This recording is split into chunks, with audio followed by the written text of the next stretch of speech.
Oh, Ted. Oh, here we go. It's a moment where we're gonna see if any of this even still works anymore. Hello, everybody. Thanks so much for stopping by. Welcome to the lab. It has been a while. Hello, Kami, you wonderful person. How are you doing today? Hello, everybody. um, we are gonna get started here in just a second. Need to make sure that that all of this is still working after all of this time. It's kind of nuts. Kind of nuts how long it's been. First and foremost, because I have to get sappy for the first part, of course, right? So I wanted to take a quick moment and say thank you all very much to all of you that that have been sending me well wishes, that that have been supporting me over the last what's it been now, about a month now? I think it's been about a month. Oh man. For anybody that that knew, there were some personal issues going on for me, and it was a time, we'll put it that way. The lab shut down for a little while so that I could focus on my mental health and just kind of get back into the swing of things. And all of you that were sending me such kind and supportive messages and just checking in on me, and just showing support in general, to all of you, I very much appreciate it. Your support is what got me through that rough time. So to all of you, thank you very much. And I'm good, Cami. I'm actually feeling fantastic. Can't tell if that's the coffee or if that's just Saturday, but went for a walk earlier in the lovely weather. Oh, we have some good weather going right now, but it's mostly superseded by the wind. Like, I walk outside and it's just like, no, this is actually not hair product. This is just the wind. So, welcome back. Let's do Yieldy intro. We are doing a Twitch bot in Go. The majority of the bot is a chat bot. Think features like Nightbot and Moobot and so forth that are mostly chat oriented, which I'm now realizing I don't even have the bot running. I kind of need to have the bot running, don't I? Let's come back, cd bot, source, and then go run main.go. See if it actually works. Holy shit, it actually still works. That's nuts. Oh, that is going to be the focus of this stream, is getting back to speed, and up to speed, acclimated English. Don't know how to speak it. Oh, thank you, Cami. You the best. One of your messages, your kind messages were a very, very strong motivator, so thank you. So with that there Twitch bot in Go, there the bot goes. There the bot go. Let's see here. So in terms of the bot, in terms of where we are and what we're trying to do, where I last left off, I kind of had this little bit of back and forth about whether I was trying to replace Streamlabs first, or whether I was trying to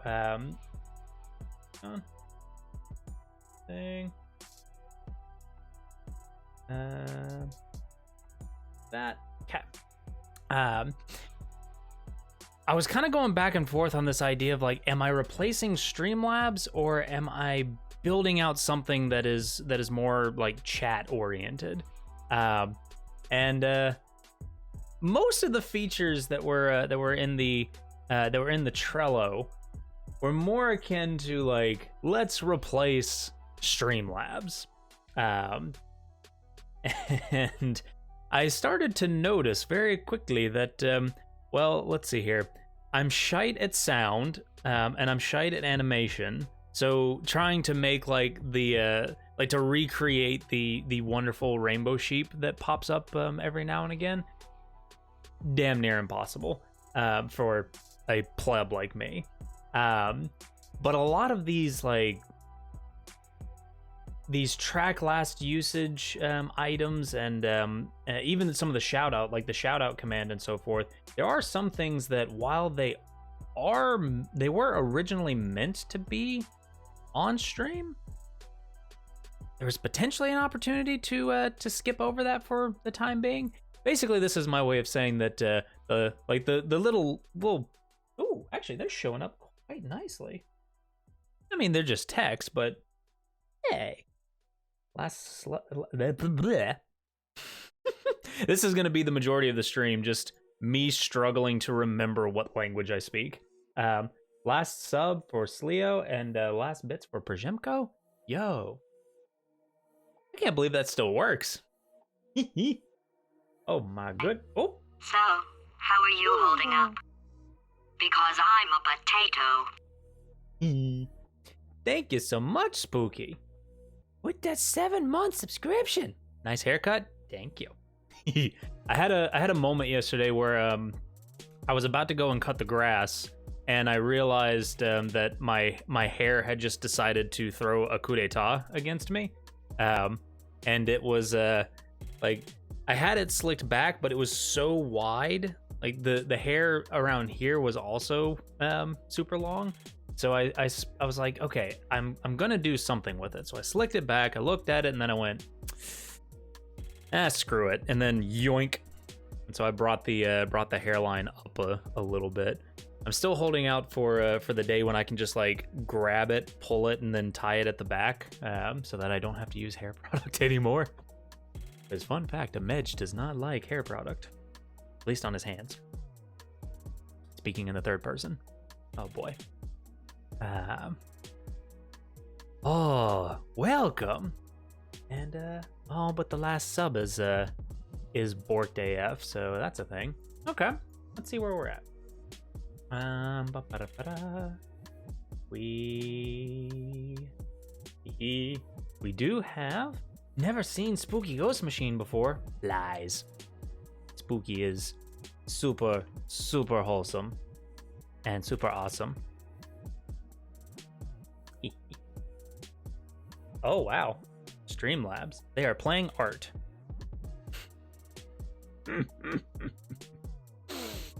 Streamlabs, ladies and gentlemen. I just saying. Maybe that's the feature that I focus on, is replacing the shoutout command.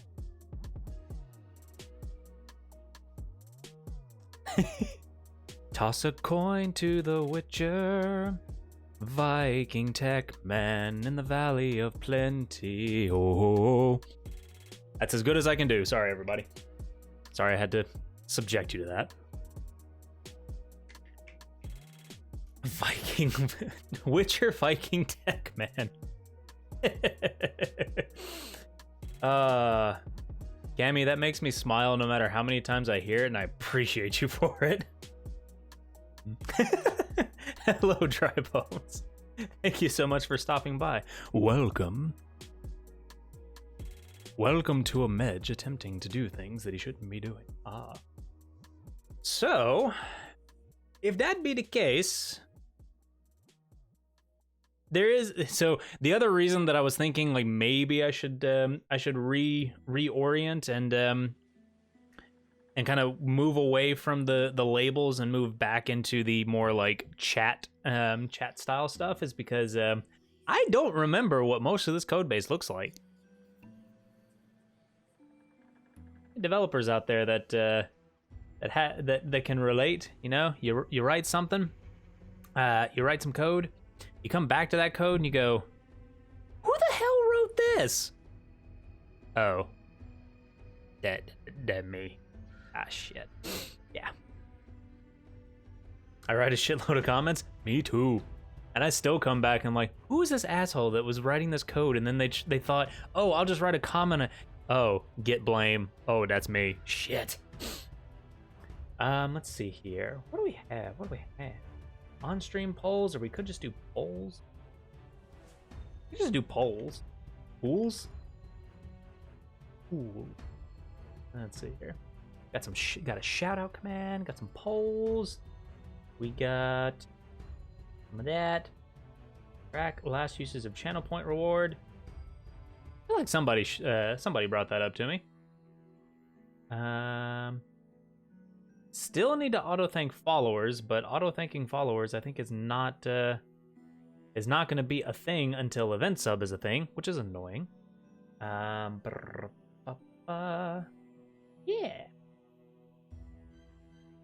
Not too shabby. I am here to not understand coding. Me too. Oh, did y'all think you were did you think you were coming to a stream where you could learn something?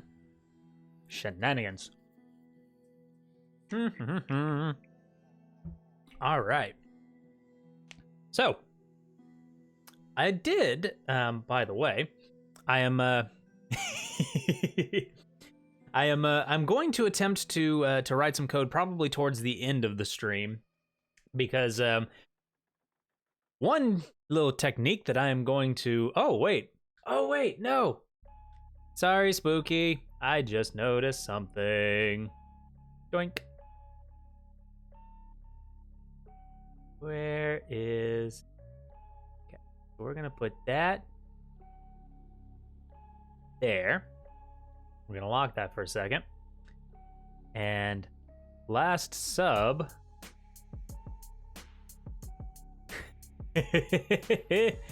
It's she's there.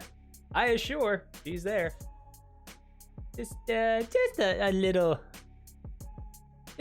bit of a name sizing issue. Hey, I totally donated those bits. Hello, Prisjemko. Thank you so much for stopping by. Welcome to the lab. How you doing? Yeah, kind of. This is one of the reasons why these labels are kind of shite. Let's see here. It's the last bits. Last bits is okay, but the last sub is let's see here. Can we make it 350? Can we make it 400? 400? There we go. 400. Maybe. There it goes. Nah. I'm watching the stream on the side. Ta-da! Man, those labels look like crap. I like it though. I like it so much. Long name. Has anybody seen that? Anybody seen that YouTube series? Long Man? It's on YouTube, so you know it's relatively safe for work. Relatively. See here. Align those just a little bit, and then we can lock them back into place. I don't know about that. I mean, welcome to Medge Labs, where we talk about random stuff. Sounds relatively not safe for work. It's actually a really wholesome series of YouTube videos. It's kind of wild, not gonna lie. Hey, Vi takes me into Vim. I feel like that's kind of an aggressive takeover. Just a little bit. Epic NPC Man is pretty safe for work. Why do I have suspicion? Suspicion?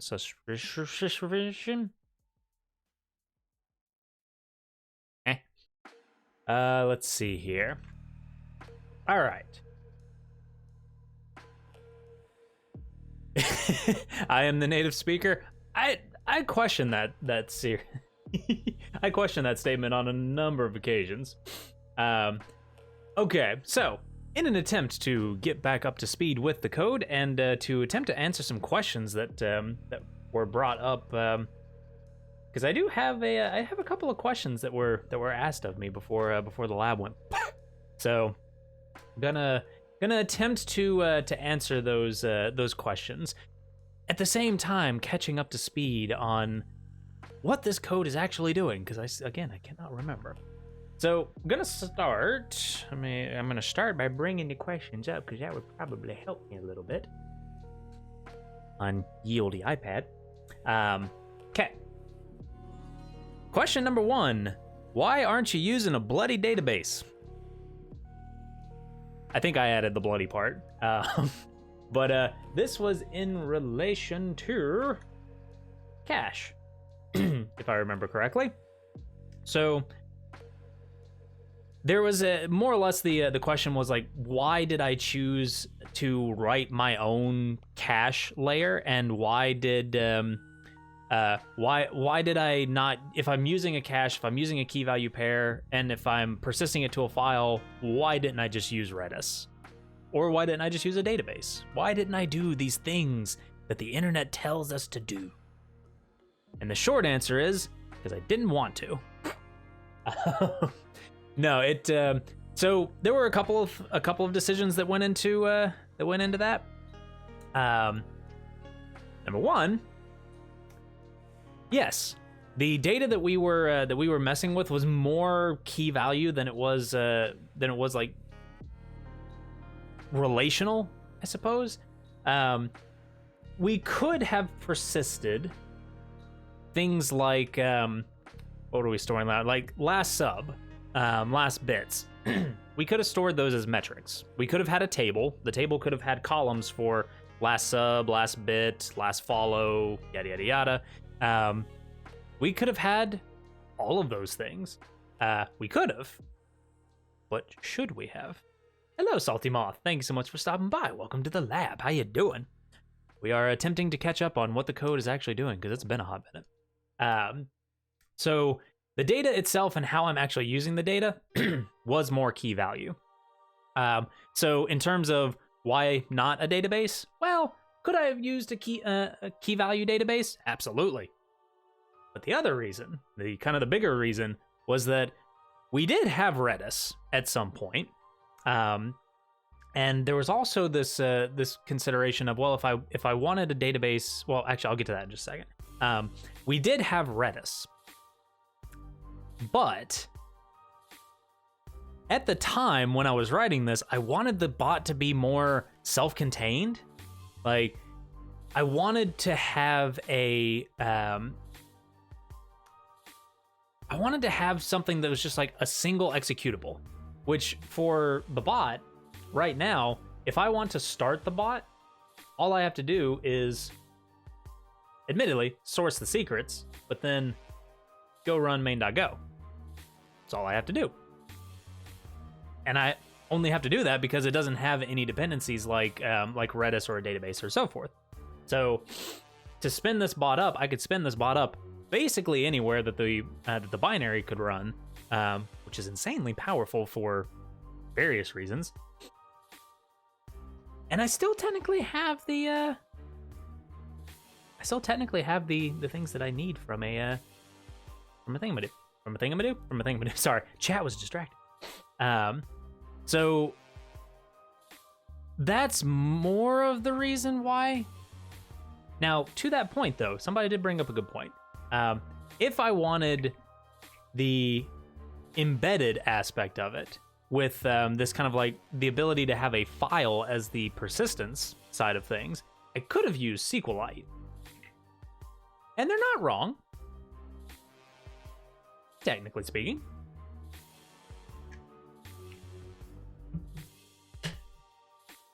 Technically.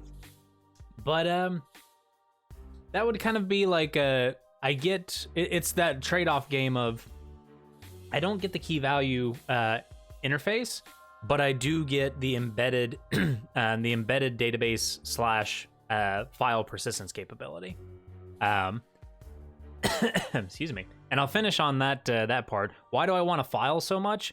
Well, it's easy. It's easy to persist. It's very easy to persist. So, all right, let's see here. Let's catch up on chat. What's chat doing? Chat is commenting on names. Spoopy Gomst Machine. Spook. I'm never gonna be able to unsee that pronunciation of your name. I'm sorry. Have a lurk. Oh, let's see here. Now, I will also say, would I do this in a real project? Maybe. Kind of depends. Would most companies go along with the idea of having their application not be persisted in something like Redis?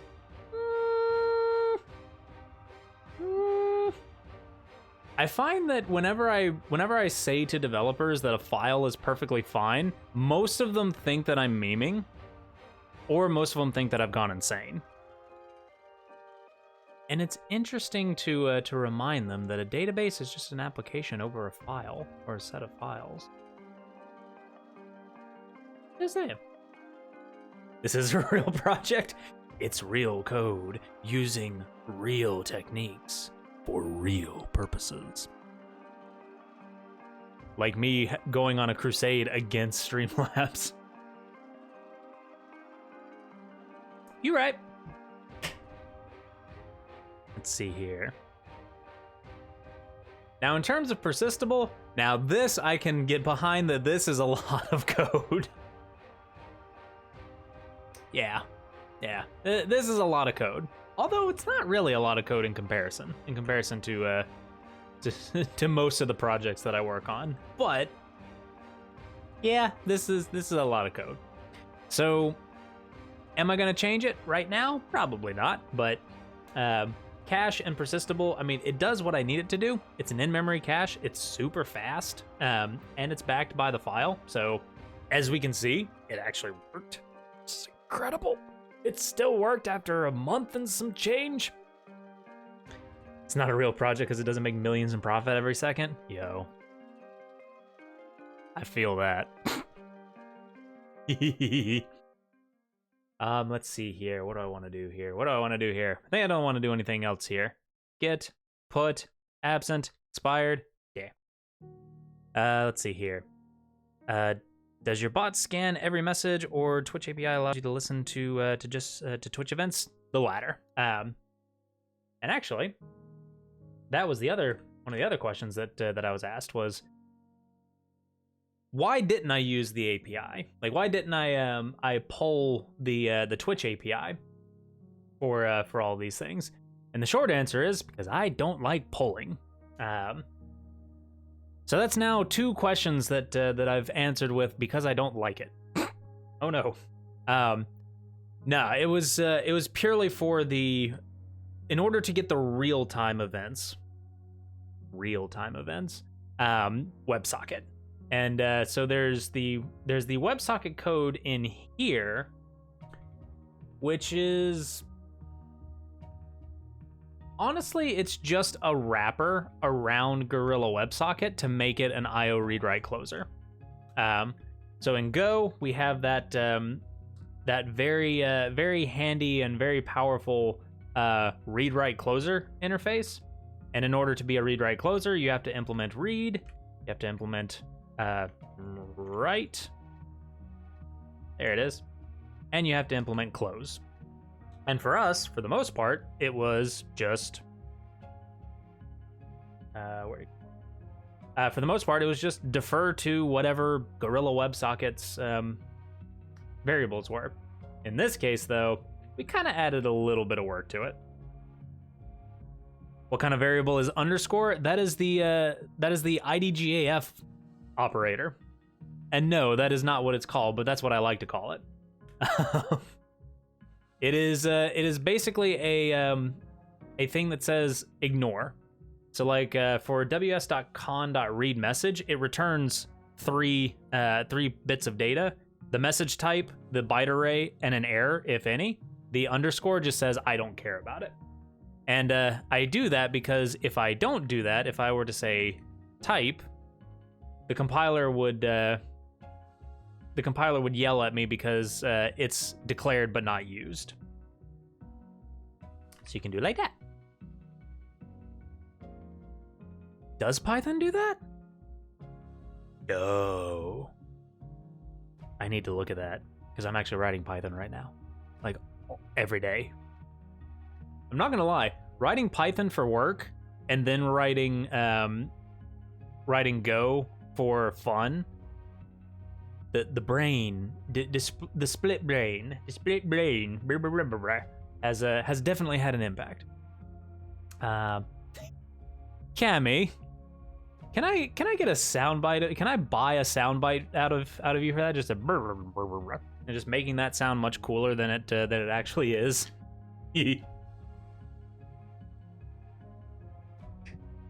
Commission Cammy publicly so she can't say no. Totally not a trick. I don't know what you're talking about.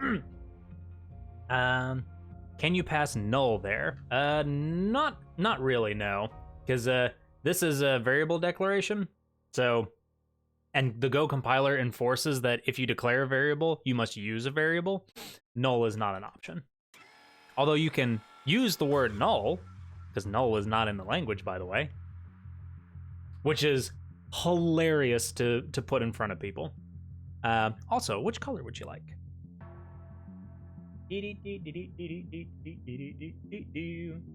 It's the nil versus null gang. Damn right. Nil. Hello, nil.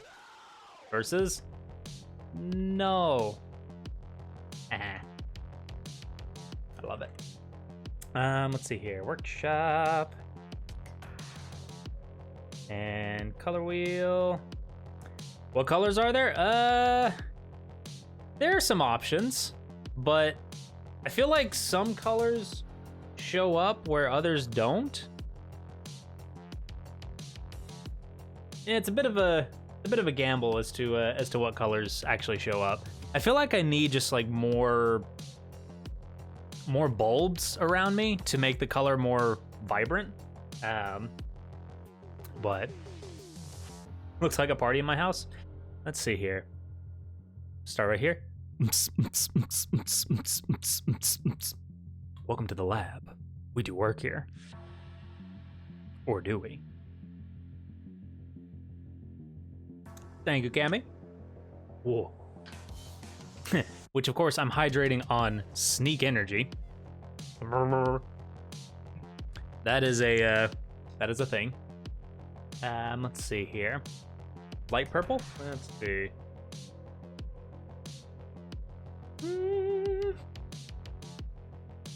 Something like... looks a little blue. Stealth water! That is actually the flavor name, Cammy. It's called Stealth.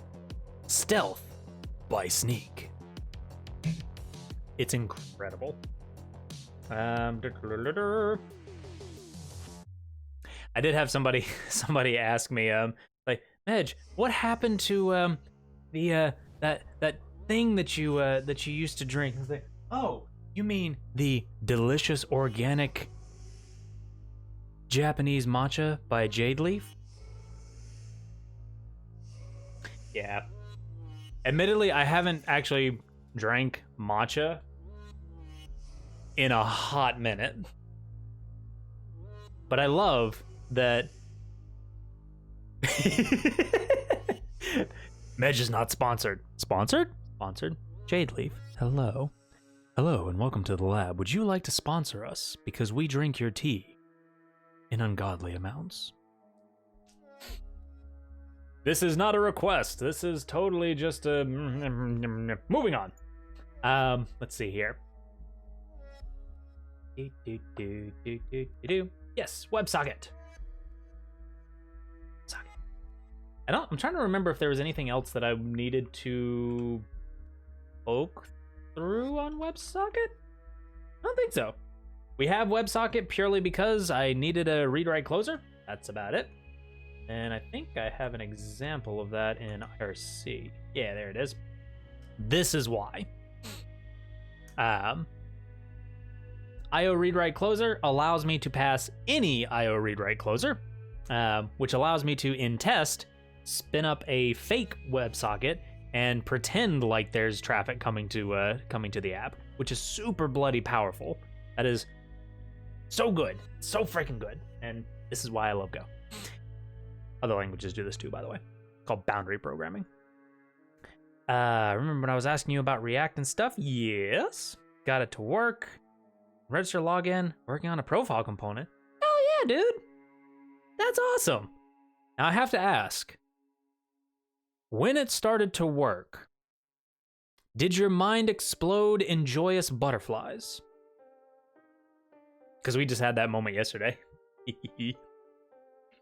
We deployed to production the first version of the thing that my team and I have been working on at work. This is a greenfield component to an existing application, if that makes any sense, for payments processing. And we just deployed that to production on Monday? Tuesday? Can't remember. It was either Monday or Tuesday. I think it was Tuesday. But because of the nature of that process and the integrations we have, we didn't actually get the confirmation that everything worked from start to finish until yesterday at like 4 o'clock. So yesterday at 4 o'clock, I'm spelunking around in the production database, and all of a sudden I see rows show up, and they all say completed, and it's like, yes! Did exactly like that too. I was tilting hard before the two servers started communicating because of cores. Oh, cores. I just saw an article on Hacker News pop up about cores, CSRF, XSS, which are things that I'm very familiar with because I come from the security industry, but it kind of reminded me, it's like, oh yeah, those things are annoying as shit. Yay. Let's see here. Bring boot backends. The cores is popping up left and right on fetches. Yeah. I usually don't recommend it, but there is a little technique that I use in dev. So like in debug environments, and I strongly control what constitutes a debug environment. But we'll have a component that is registered only on @profile dev. And there's something else that I do to keep it off, but @profile dev cores, and I just set access control allow origin star, which you're not supposed to do, but it's handy in dev. It's very handy in local, and I can't get around it. I've yet to figure out how to not do that, which now I've said it on the public stream, so now somebody's gonna come in and be like, a Medj do what now? Somebody that comes from the security industry is telling people to set the access control allow origin to star? No.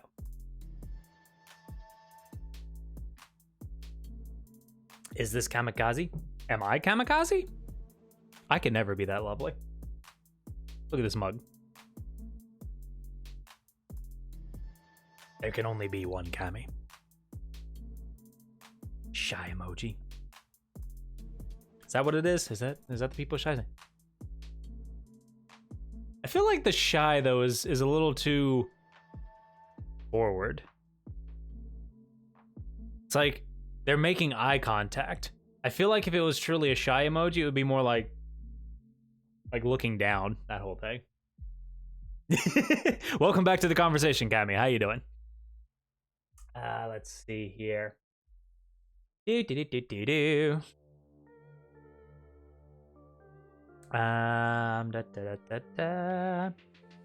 to 7 internships recently, so low-key stressed about getting an interview where I have to write an algorithm.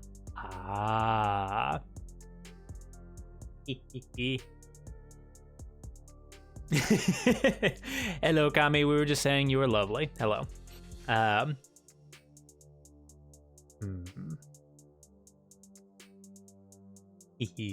So, personal opinion, I find the interviews that force you to write algorithms on the whiteboard to be utterly stupid. But, one thing that I will say, speak. Speak your mind, speak your thoughts, talk through what you're doing and how you're trying to solve it. If they're telling you to recreate bubble sort, flip them the bird and walk out. No, don't do that. Don't do that. Ladies and gentlemen, this is a PSA from the lab. Please do not take any of that advice with any sense or substance of seriousness.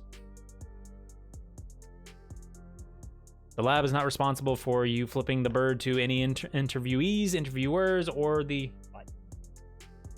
Uh-oh. Took it all in? I mean, that's okay, because, you know, in that phone book of a contract that you signed, we're still protected.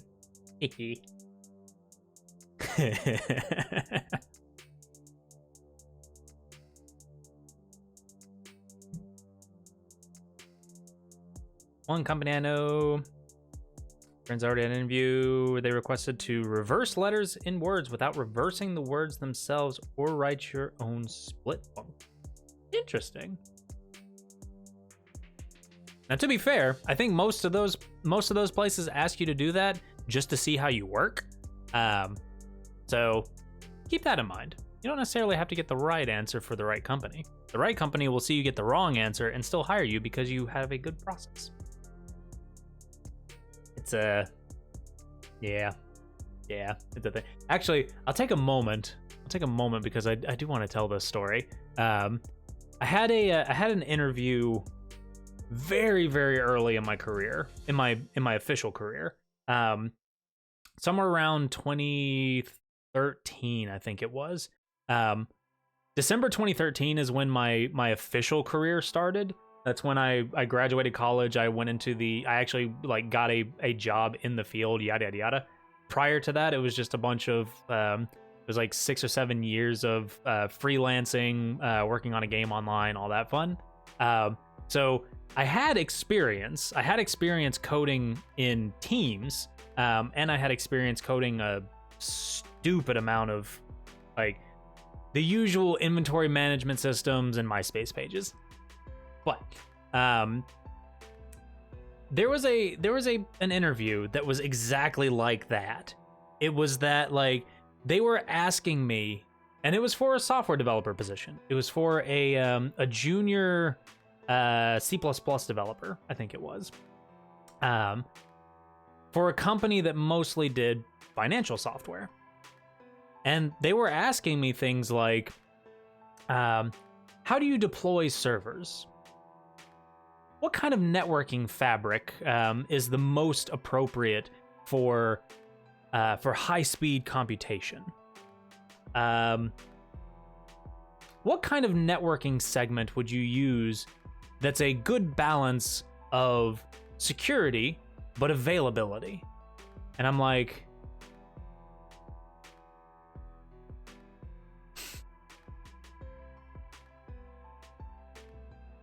you asked me to be a junior C++ developer. You're asking me about deployment infrastructure. Do you want a C++ developer? Or did you want a systems administrator / DevOps, I think they call it now? Yeah. The fabric, by the way, is just a fancy way for saying how servers are connected together and the medium at which they are connected, such that data can flow between them as fast as humanly possible. In distributed computing, where you're running a set of computations across a cluster of machines, the back-end networking fabric that connects those machines together can make or break whether or not your algorithm actually performs properly. There's a whole thing there. How is a C++ dev supposed to know that? I mean, I knew a little bit of it. Like, I did have some familiarity with the networking fabric because distributed computing is kind of my jam. But, like, I wasn't a network administrator. I didn't understand CIDR blocks at that time. But then they also asked me other questions like, okay, well, in C++, what is the most optimal way to protect yourself from a seg fault? It's like, a seg fault in what context? What am I writing? It's like, oh no, just seg faults in general. Like, you do know that seg faults can come in literally anywhere, right? If you're fucking around with memory, you kind of have the opportunity to go one segment too far and then... What a strange question.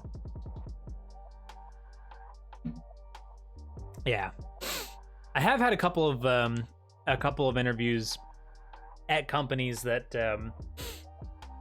I turned down.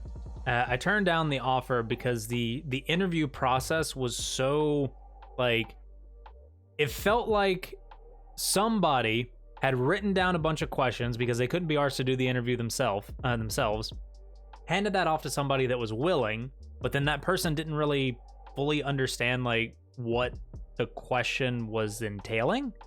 And so if I asked any clarifying questions, I would usually get a vague answer.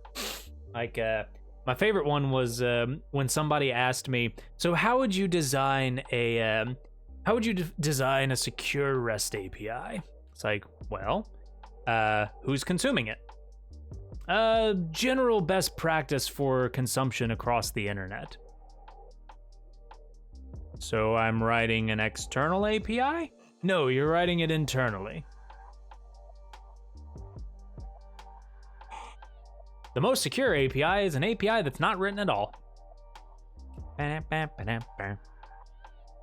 Don't do the memory management yourself. Sometimes you do have to. But there's a technique that I've seen that I actually really liked. I wish I could find it, but ooh. Slack message at 8 o'clock in the morning, 7:30 in the morning. Ooh.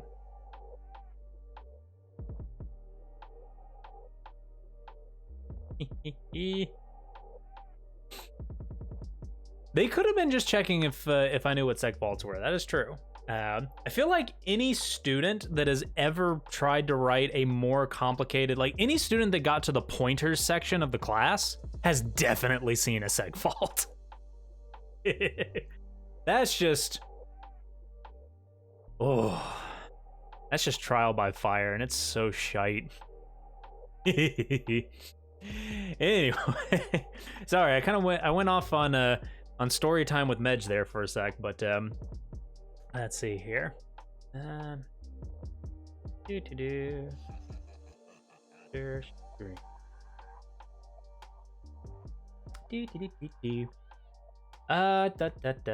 yeah, we were doing IRC. I forgot that we were doing IRC. I thought we were actually swapped over to the event to the pub sub completely. Actually, question. Aha, that was a question. Why am I using IRC? Why am I not using pub sub or event sub? Let me bring that up.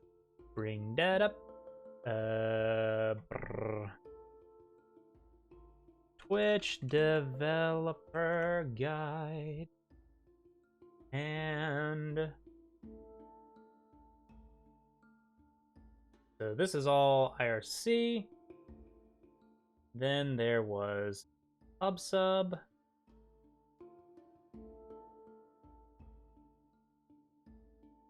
And then there's event sub. Okay. So there is a distinction between the real-time API and the REST API. The Twitch REST API, for the most part, we don't use. Now, we're probably going to use the REST API for when we do the shout-out command, because we are going to have to make a call to the Twitch API to try and grab information about the channel that we're trying to shout out. So, for example, if I shout out Cammy or CM, wow. If I shout out Cammy, there we go. I was playing Heavy Rain, which was hilarious. Streamlabs will grab their Twitch URL, and they will grab the last game that they were playing. That apparently comes from the Twitch API. So we will eventually get to using the Twitch API at some point. But for the time being, we're using the real-time APIs. So the real-time APIs are pub sub, event sub, and where is IRC? Chat and IRC. Oh. So when we started the bot, I went with IRC. Most of the reason for why I went with IRC was because I was familiar with IRC. I had written IRC clients before. So there was this whole like familiarity that I could dig into, even though I still needed a lot of help with the tags and tag parsing and so forth. IRC was familiar to me. PubSub, on the other hand, there is a case to be made that PubSub is kind of like, it's IRC, but it's in JSON format, kind of, sorta. There are bits notifications, there are channel points, channel subscriptions, chat messages, whispers, etc. All of those things are available on PubSub. All of those things are also available on IRC. And I think the one thing that is not on here, well, the two things that are not on here, follows and raids. Those things just don't show up here. So PubSub was kind of lacking in that regard, but then also the way that PubSub did the JSON payloads was just so, it boggled my mind so bad. So I kind of got to that point where I was like, you know what, screw PubSub, we're not gonna mess with it. And then we dropped it, and then we came back to it because I wanted channel point redemptions back and yada yada. So we currently use IRC and we use PubSub. Now, it's come up a number of times, but just as a reminder for myself as well, Event Sub is a thing. Event Sub is the thing that Twitch is trying to push developers to, but it's not ready yet. At least not ready for apps like me that don't want to use a webhook. We want to use a WebSocket because I don't have a public URL that the Twitch API can call. So I need that WebSocket communication.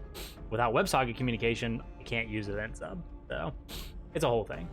They do have a section up here of like, oh, if you don't have a URL, then for local development, you can use something like ngrok. Yes, I could, but I don't want it, so I'm not doing it. No. Hello, Algol. Thank you so much for stopping by. Welcome to the lab. How you doing, mate?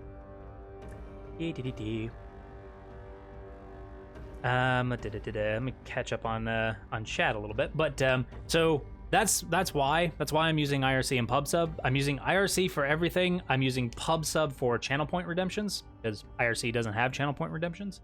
And eventually we will move to Event Sub. When is that eventually? I don't know. Whenever Event Sub starts supporting WebSockets, I suppose. Let's see here.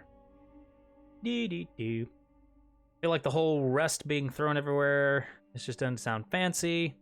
Looked into the whole REST thing, and it's literally just HTTP protocol, but they tell you to have the handling for the methods. Yeah, REST is really just a pattern. It's a way to consistently build and consume APIs, HTTP APIs. That's really all it is. To be fair, REST is pretty much the approved way of doing things. Thank you for the lurk, Cammy. You're the best. REST is kind of the generally agreed upon way to structure APIs, HTTP APIs, because then everybody's kind of thinking in the same manner. But I say that with the caveat: there are some people that are hardcore REST, and then there are other people that aren't hardcore REST, and so you still have that indirection. That awkward moment win. I do agree with some of REST's principles, like the use of proper HTTP methods. Get if you're grabbing resources, put if you're updating an entire resource, patch if you're updating a small part of the resource, and having the URLs be somewhat sane. That part I agree with. So I try to go with that as much as possible. As well as with HTTP status codes, but HTTP status codes are one of those things that I feel like I'll never actually win an argument on. So most of the time I just go, hey team, what are y'all about? Y'all are about HTTP status codes? Cool. Like for example, 400 versus 424. 400 bad request versus 424 malformed input. What's the difference? Let's find out, shall we? HTTP 400? 400. Bad request. Let's search for 400. Let's search for 400. There it is. Oop. Back up. The request could not be understood by the server due to malformed syntax. The client should not repeat the request without modifications. So that is the official definition of 400 bad request. Now, 424 is not listed. Yo! 424 is not listed?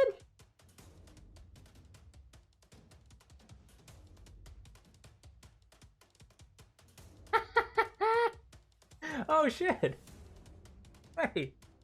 Or 422, sorry, 422. Unprocessable entity. 422 unprocessable entity response status code indicates the server understands the content type of the request and the syntax of the request is correct, but was unable to process the contained instructions. And important, the client should not repeat this request without modification. So it's a slight difference. 400 technically means invalid syntax. 422 means I say I want JSON. You sent me JSON. In theory, you sent me the right JSON, but there was some data in that JSON that was just like, what? You tried to tell me that a name was 12. The number 12, not the word 12.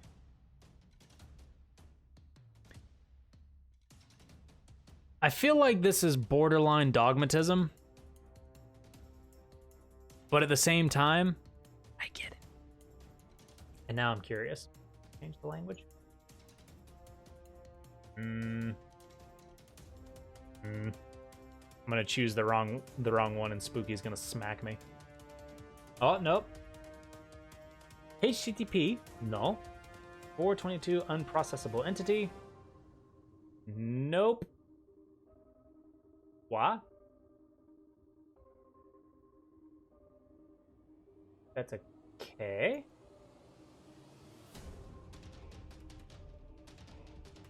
I think that's a ga. Or no. That's a day.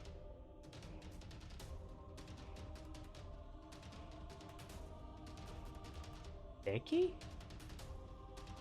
Spooky, how bad am I doing right now? He. No. No? Interesting. By the way, yes, I do this every once in a while.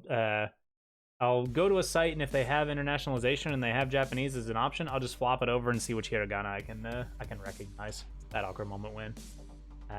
Anyway, so that's that, and then rest. Oh, rest.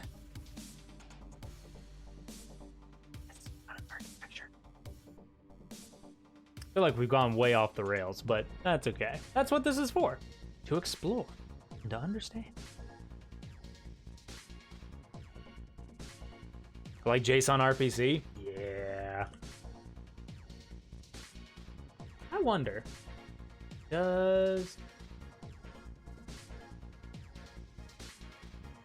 what is JSON? Nope. JSON has a website, by the way, json.org. It's great. Now the question is, what was the JSON RPC that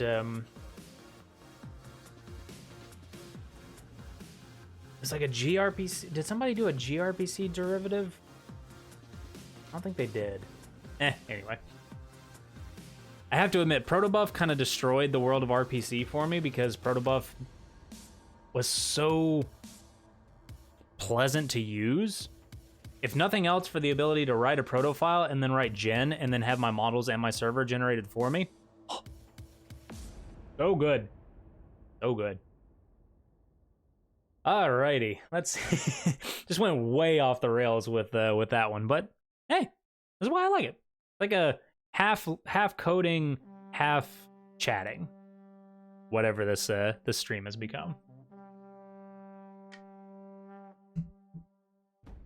And I'm having fun either way. Hope you guys are. Let's see here. Ye olde server struct.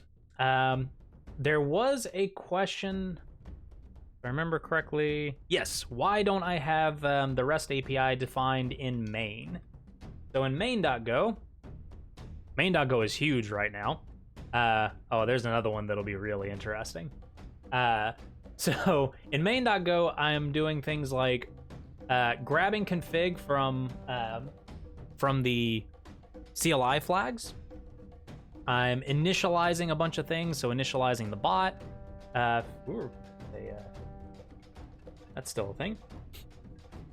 Initializing the bot, grabbing secrets, initializing the IRC WebSocket, just a bunch of initialization. And the question was, why didn't I just put the REST API in here?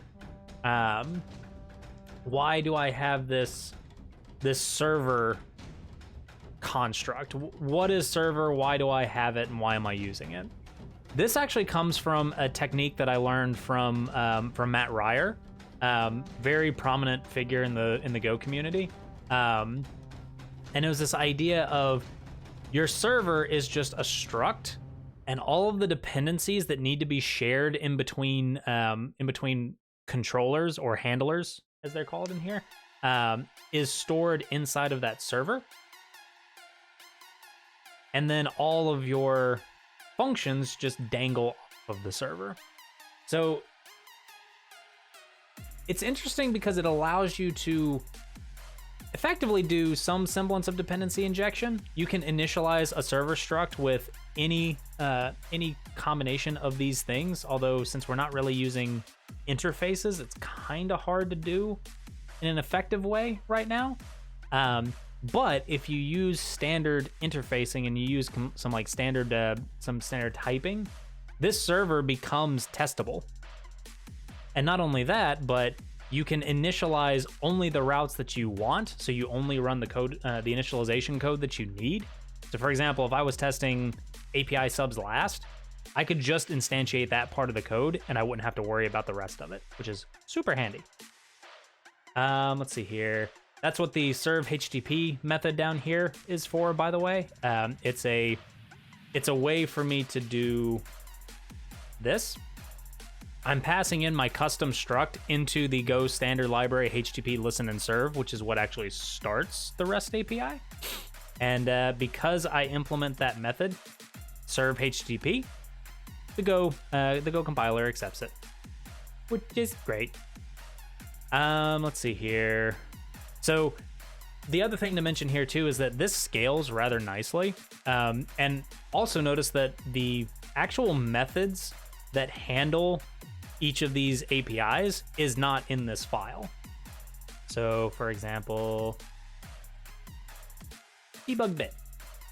Debug bit is actually in debug.go. Yoink.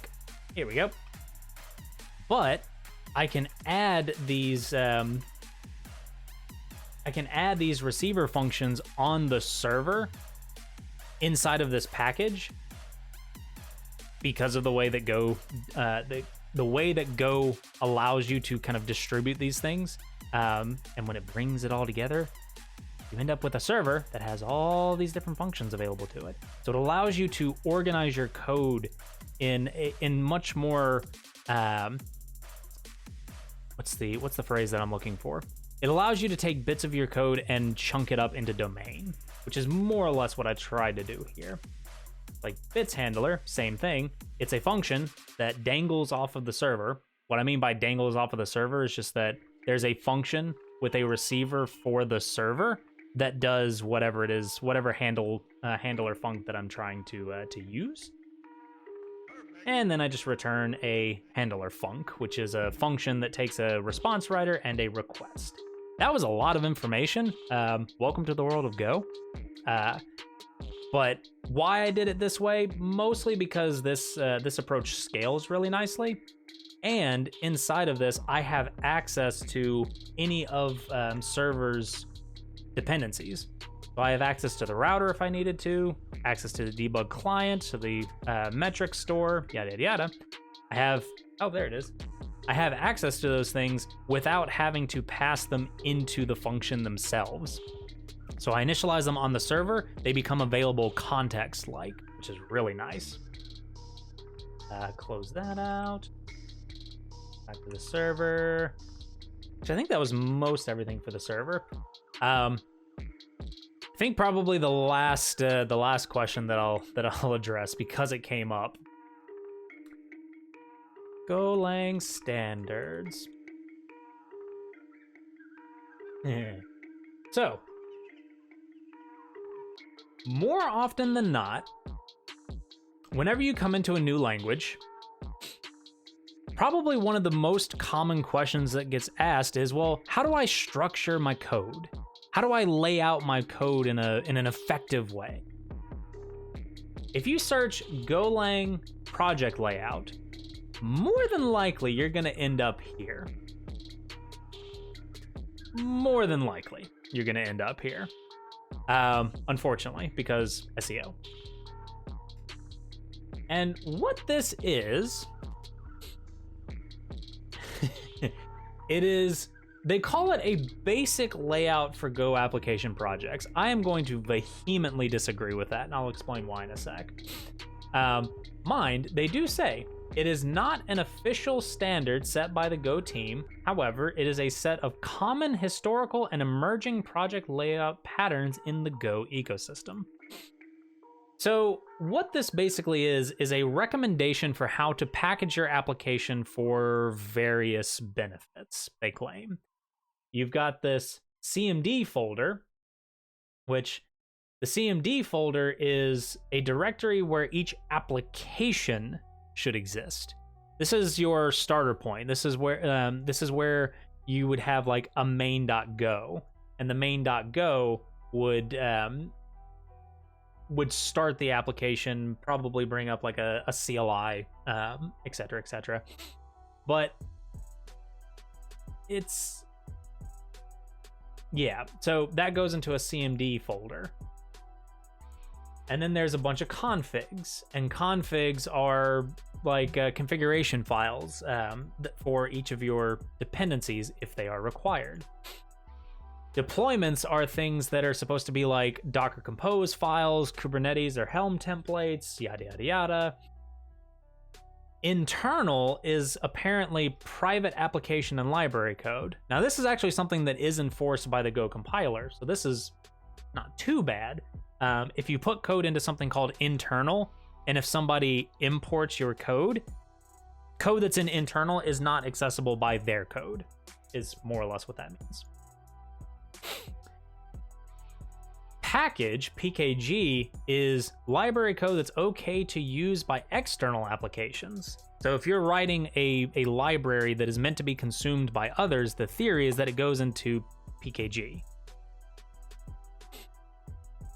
If you can't tell by my tone, I don't agree with this. And then third party is connections to third party tools. If you're connecting to Boto, if you're connecting to Swagger, to Apiary, to blah, blah, blah, all of those things would go into third party. So, very clearly, I didn't follow that pattern. I have a top level main.go.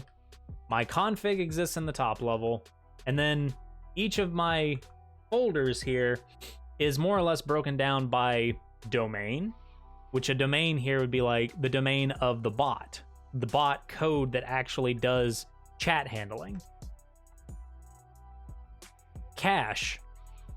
Config, admittedly, I mean, it's an abstraction over a config.yaml, goes into config.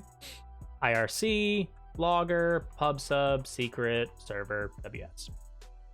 I fall into the camp of package your application by domain, because I don't care if, in an application that is not meant to be consumed by others, I don't care about internal versus external. Honestly, I don't think there's any code in the bot that I would consider to be internal.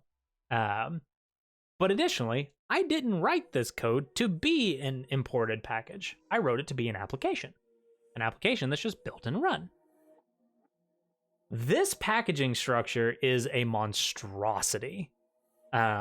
Personal opinion, warning, personal opinion.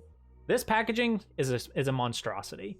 It is insanely difficult to find things without, like, thankfully in Vim, I have the ability to do things like, oh, if I go into,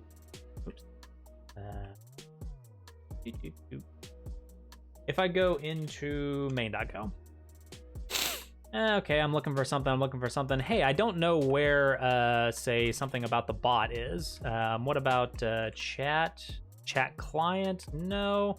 What about bits? That's what I'm looking for. Bits handler. Okay. I have that kind of ability to search around very quickly for code. But in this packaging layout, in theory, and I've had a couple of people kind of litmus test this, and there were some people that were like, I just don't know where to look. But for others, it was like, oh yeah, no, I'm looking for something that the bot does. So I go into here and I'm looking for bits. Oh, well, there's the bits handler. Voila, there's the code for the bits handler. This, to me, is more scannable. And especially if you're somebody that's new to the code base, you come in, you look, and you're like, okay, we've got something called admin. Admin's nothing. We've got bot, which has a bunch of handlers and a chat client. Well, I don't really need to understand what that is yet. We've got a cache, which is just a get, a put thing. Okay, there's something called persistable. I don't really need to know about that. Oh, right. My ticket was to look into the IRC client and figure out why something wasn't doing yeah. And I go straight into that code and see what's going on. That, to me, has been what most of my like work tickets have been. Hey, this thing in IRC doesn't work, or this thing in logging, for some reason the logs aren't being piped out to Datadog. Why are they not being piped out? And so packaging like this just makes it a lot easier for me to scan. Personal opinion, personal rant. These giant packages, which is usually what they end up being, PKG, internal, CMD makes no fucking sense to me. In a code base where you just have a main.go, and the way that you run the application is to run main.go or to build from main.go, having a CMD package makes no bloody sense to me. It's just an extra folder. So I bring all that up. Little rant here. I bring all that up because it was interesting that this was becoming such a widely accepted thing, because when you Google for Golang package layout, this is what comes up. It got to the point where Russ Cox, one of the Go language creators, finally came in and was like, yo, this is not a standard Go project layout. The vast majority of packages in the Go ecosystem do not do this thing. Go repos tend to be much simpler. And there was a whole discussion that started off of it. So that came up as a question, like, hey, why don't you follow the Golang standards project layout? Number one, it's not Golang standards. This is not official. This is not from the Go language community. This is somebody that called a repository Golang standards and then wrote a repository called project layout. This is not an official Go standard. And number two, I don't like unnecessary packaging. I don't like it. I know I'm on a rant right now. But I don't like unnecessary packaging. I don't like unnecessarily having to CD into folders just to find code. I like code being organized such that if I'm looking for something that's IRC, the things that are IRC related are right there. Now the bot, this is an example of a package that kind of gets a little wonky. It gets a little, shall we say, large as we keep adding more and more features. And there's probably a case to be made to say, well, why don't you have like a RAID package, a subs package, a bits package, and just have like a package underneath these things that organizes that code even more.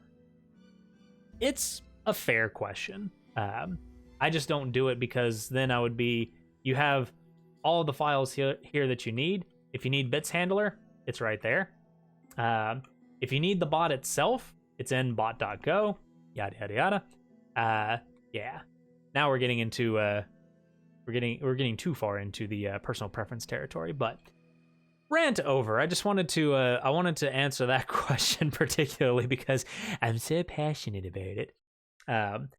In general, I just don't like overcomplication of things that don't need to be overly complicated, and that package structure is absolutely an overcomplication.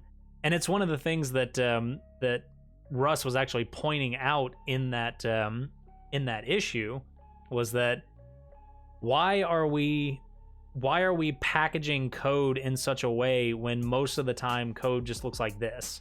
It's your main.go, this is how you run it, and here's all of your features.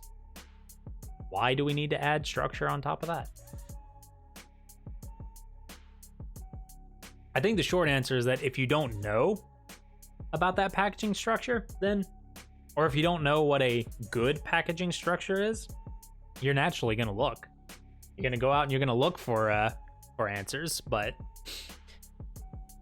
oh. Hi, how you doing? Welcome to the lab where we rant about silly stuff. I have the stream up on my laptop, and it's a couple seconds delayed, and I just happened to look over and I noticed that I had hit the desk, and so the camera started shaking. I really need to get a better thing. How are you holding up? Oh. Because I'm a potato. No. Hello, Sleo. Thank you so much for the 4-month subscription. Oh my god. How you doing, mate? Good to see you. Welcome back to the lab. Welcome back to the rant room, where apparently we've moved from the lab to the rant room.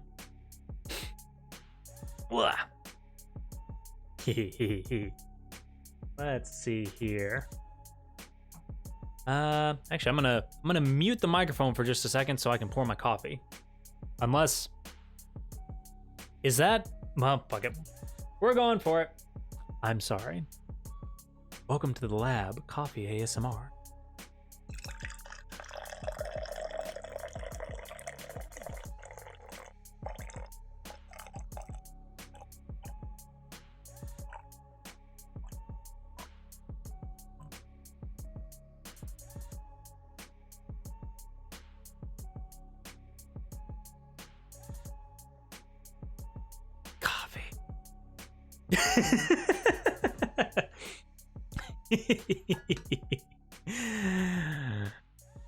Ladies and sorry, I have to do the thing. Ladies and gentlemen, welcome back to the lab, where today we are drinking coffee.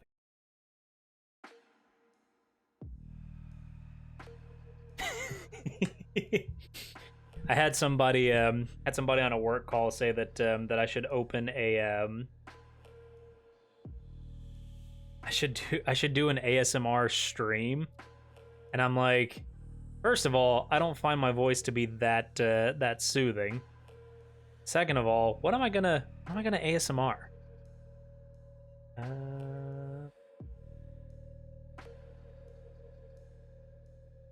Oh, sorry, Amazon is pinging me. Why is Amazon pinging me? Oh. Do it. Do it. Keyboard ASMR? Oh, Lord. Well, yeah.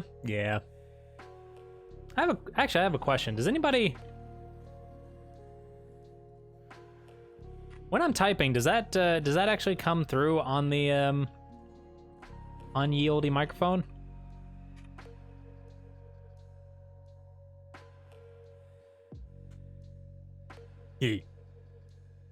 It does not. Okay, excellent.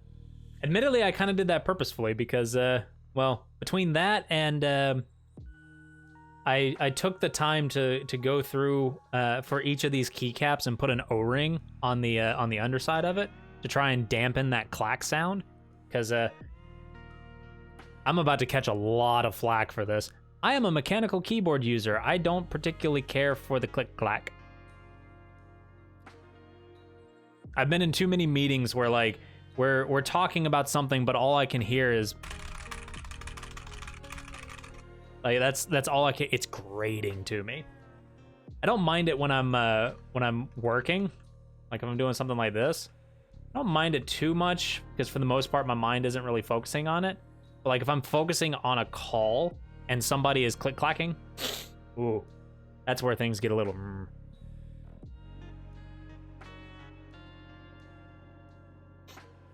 Let's see here.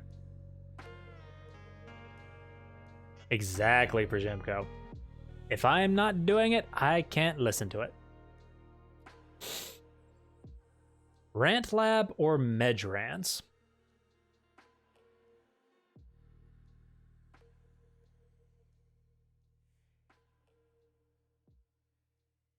Huh. I kind of like Rant Lab. Not gonna lie. I don't want this to turn into a Rant Lab. Because remember, everything that I just said is a personal opinion and is not fact. It is just my personal opinion that I'm choosing to share with you all. Yeah, I don't know. I kind of like Rant Lab for some reason. That might just be because I've heard so many Medj puns over the years. Like a pull request, merging the pull request has become Medj the pull request. I can't count the number of times that I've popped into chat and it's like, hey, so are we good to Medj this pull request? And I'm like, excuse me? I'm trying to remember what the oh man, what was the nickname? Oh, an old team of mine that I was lead over.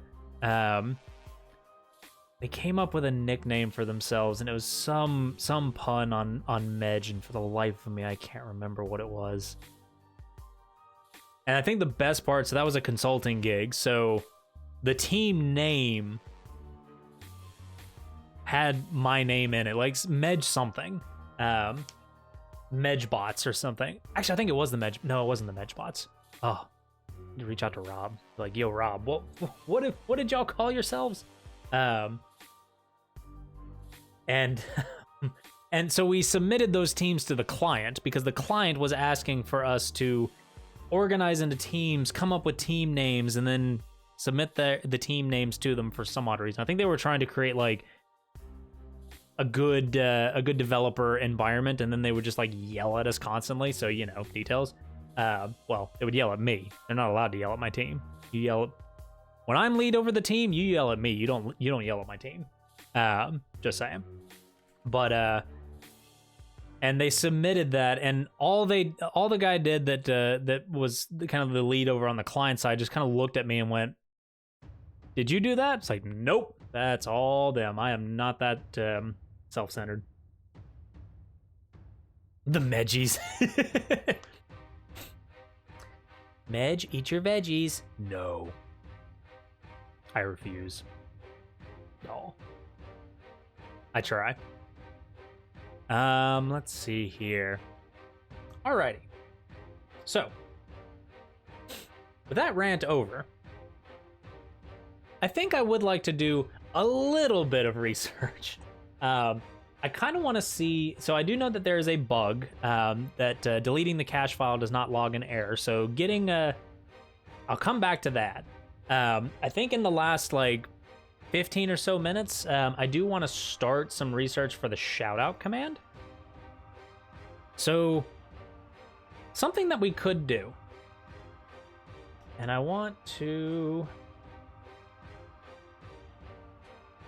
we have a command handler. The command handler is interesting. because these are just the simple commands. So if I go into config YAML, we have a bunch of these. So we got like hello, lurk, spooky. Oh yeah, spooky had a my name. Spooky. Well, bam. I feel like I would want to clean that up a little bit, but these are just like, it's a command that responds with a static message, is more or less what those commands are. What I'm thinking about is maybe having a bot shoutout handler.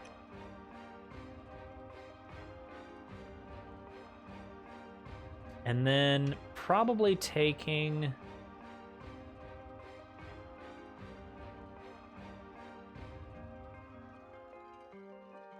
this part, shoutout handler, package bot, pasting all of that because trollolol.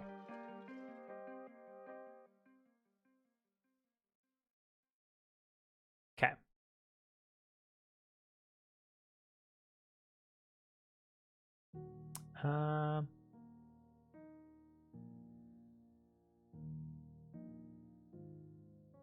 Is that expecting stuff? Oh, was this one of the oh, no, that's not what I want. That's not what I want. That's what I want. The bot. The command handler. Whoa.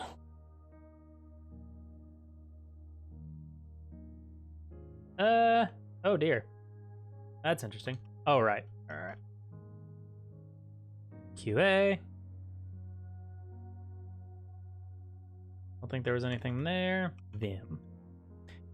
Be lurking.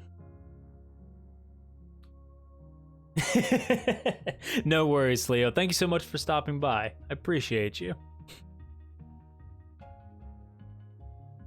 Let's see here. So let's go. Oops. PF shoutout handler. It was this one that had a thing on it. All right. So what do we need? If strings dot starts with, or has prefix, that's what it's called. Strings that has prefix shoutout.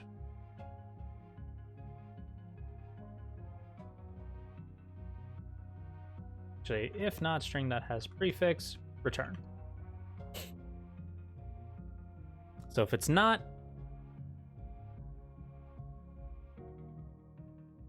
the shoutout command, get out. We don't need it. Handle shoutout command. And then we don't need that. So handle shoutout command.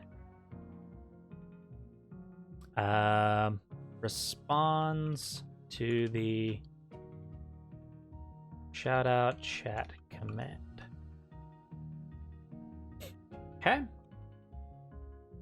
So in here, what we need to do is we need to parse, parse the command. So we need to grab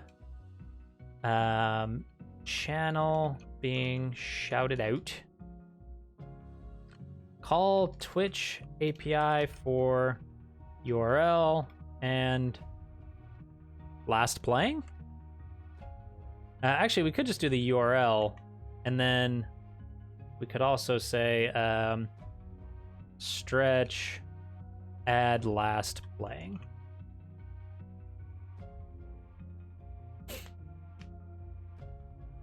Could do something like that. And so what I need to figure out though is it relatively safe to, if I were to do a like if we have spooky ghost machine, sorry for the shout, by the way.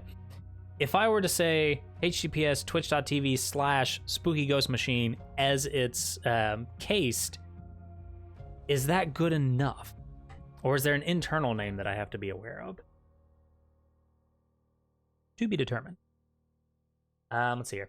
Is it better to create a folder for each user profile pic based on their name or IP, or just modify the picture name using the name or IP and yeet it into a shared folder?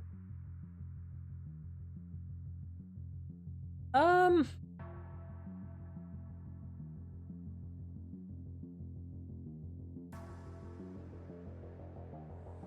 a good question. I feel like if there were many versions of the same file, then maybe like if there was a raw profile picture, a 200 by 200, a 32 by 32, and a 16 by 16, God forbid. Like if you had different versions of the same profile picture, maybe adding a folder would be a little bit easier to dig through. If somebody was like, hey, my 16 by 16 looks like shit. Like, yeah, it's a 16 by 16. What do you expect? But if you needed to go straight to that user's folder and look at that specific file, I feel like the broken up folder would make more sense. But then again, if you don't imagine that you're going to be doing anything like that, a shared folder is probably just as fine too. Kind of sounds like 6 of one, half a dozen of the other. You could go either way. I don't think there's a best practice in that unless you're consuming them in a particular way. Then I would probably mention the different approaches. Let's see here. Just want to double check. Real quick. That looks fine. Okay. Just thinking to concat the original file name with the username and ID. That makes sense to me. I would probably also recommend throwing in a timestamp. I don't know why, but well, actually, I think I kind of do know why. Hang on. Whenever I create a resource, I usually timestamp it so that I at least know when that resource was created. Technically, the timestamp also gives me the opportunity to do some cache busting, but if the timestamp is going to make it difficult to refer back to later, then I wouldn't worry about it. All right. So, ref. So now we have the fun part. Channel information. Let's see here. So curl channel broadcaster channels broadcaster ID equals blah. Now that assumes that I know who the broadcaster is.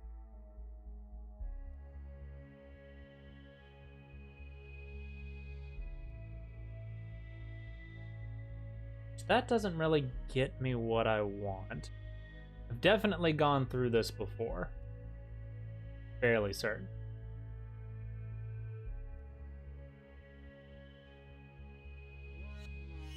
Wouldn't the file itself be timestamped by the OS when it's uploaded to the server? Technically. There's some weird oddities about relying on OS timestamps, such as like if you, I think, well, as long as the OS stores created timestamp and it doesn't change that timestamp, and I think that's okay.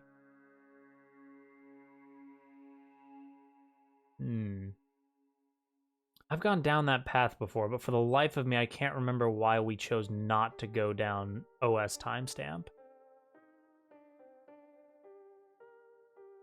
I'll have to defer on that one. I actually can't remember. There's something in my brain that says don't rely on the OS timestamp, but I can't remember why. I'd have to dig into that a little bit. Gets information. Okay. Users are identified by optional user IDs and or login name. Okay. Okay, but is this... Like, could I call this?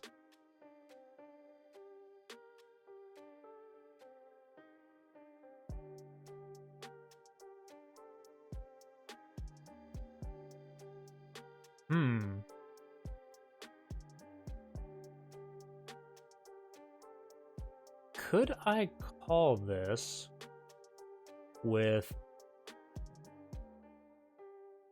the username as is, like twitch.tv/spooky ghost machine? Because if I did that, then I think from that I could get channel information. Because with this, I would get the, well, in theory, this is the user ID. So then I would pass that on as broadcaster ID equals blah. And then from there, I could get, they were last seen playing, game name League of Legends. Okay. So, theory.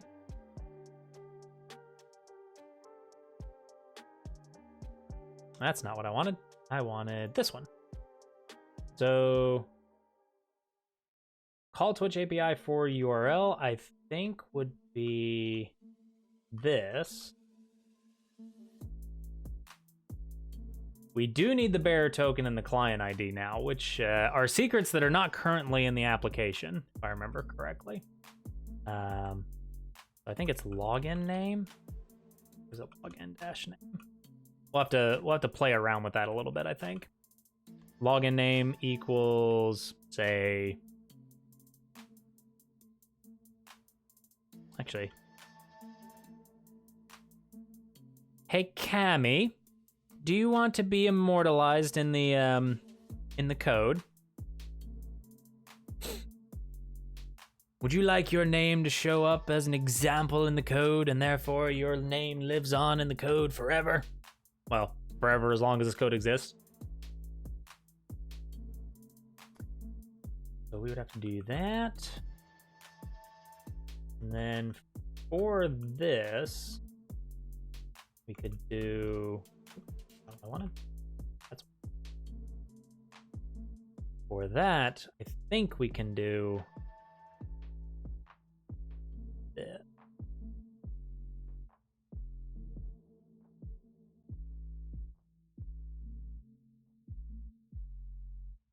Save this code in another Arctic Vault. Yes, then it is truly forever for as long as the Arctic Vault exists. Oh, I know Cammy's eating lunch. She's probably, why is this fool constantly reaching out to me? Sorry, Cammy. Let's see here. So then from this,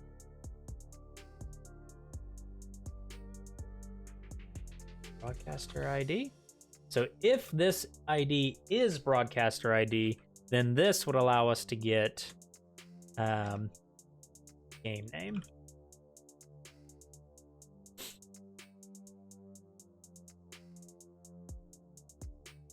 In theory. In practice, we'll have to see, but fortunately, that is just about all the time that I have. So today was more of just like a get back into the code base, make sure everything's still somewhat familiar, and also to make sure that the bot still works, which it does, which is fantastic. So probably leave it there, but I would say that the shout out command is probably the thing that I am gonna work on next. So we'll throw that in as a to-do. But yeah, that I think that's a pretty good place to I think that's a pretty good place to call it, I think. So let me bring this back up. So welcome back to the lab again. Just to take a brief moment. Again, thank you to everybody that was sending me such kind messages and checking in on me. I'm feeling much better. I'm so happy to finally be back to the lab. I have to admit, I was missing streaming a good bit. I was missing just this project and the chat and being able to stream and code and all that fun. So I'm very happy to be back to it. I missed you guys. And yeah, so the challenging part is what in the world am I gonna do about the on-screen stuff? Because I have no bloody clue. I have no bloody clue what I'm gonna do for the on-screen, like the little labels and all that fun to make it look decent. So, no, thank you, Przemko. I appreciate it. And see, that's you guys being so wholesome is why I keep coming back. Why I love doing this. So that'll do it for now. When we come back, we'll come back into the shout out command. We'll poke around a little bit and just to call it out, so the Discord server is closed. Probably won't be opening that back up again. There's just a lot of stuff in there, but if you guys need to reach out to me, feel free. If you're in Spooky's Discord, if you're in any of the Discords that I'm in, you should be able to message me directly.